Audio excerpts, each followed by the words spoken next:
వివాదంలో జక్కన్న. టాలీవుడ్ డైరెక్టర్ జక్కన్న వివాదంలో చిక్కుకున్నాడు. రాజమౌళి స్నేహితుడు శ్రీనివాసరావు ఆత్మహత్య చేసుకుంటున్నానంటూ ఓ సెల్ఫీ వీడియోతో పాటు లెటర్ రిలీజ్ చేశాడు. ప్రస్తుతం ఈ వీడియో సోషల్ మీడియాలో దుమారం రేపుతుంది. ఇది నా మరణవాన్మూలం అంటూ శ్రీనివాసరావు రాజమౌళిపై ఆరోపణలు చేశాడు. ఎన్టీఆర్ హీరోగా నటించిన యమదొంగ సినిమాకు శ్రీనివాసరావు ఎగ్జిక్యూటివ్ ప్రొడ్యూసర్గా పనిచేశాడు. కాగా రాజమౌళితో 34 సంవత్సరాల స్నేహం ఉందని, కానీ ఓ అమ్మాయి కారణంగా తమ మధ్య ట్రయాంగిల్ లవ్ స్టోరీతో విభేదాలు మొదలయ్యాయని వీడియోలో శ్రీనివాసరావు తెలిపాడు. రాజమౌళి ముందుగా అమ్మాయిని ప్రేమించాడు, ఆ తర్వాత తను ప్రేమించానని చెప్పాడు. అయితే కెరీర్ ప్రారంభంలో రాజమౌళి కోసం తను ఆ అమ్మాయిని త్యాగం చేశానని శ్రీనివాసరావు చెప్పారు. అయితే కొన్నాళ్లకు రాజమౌళి స్టార్ డైరెక్టర్ అవడమే కాక తనతో ఉన్న అనుబంధంపై అనుమానాలను వ్యక్తం చేసి తనను వేధించడం మొదలుపెట్టాడని శ్రీనివాసరావు ఆరోపించారు.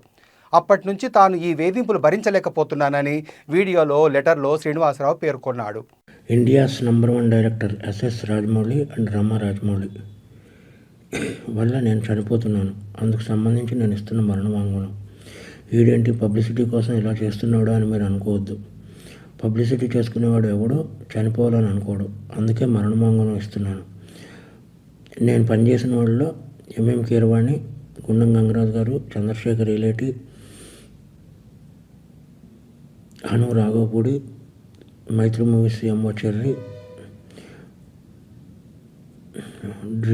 డ్రీమ్ ఫార్మర్ సుధీర్, ఇలా లిస్ట్ చెప్పుకుంటూ పోతే చాలా ఉంది.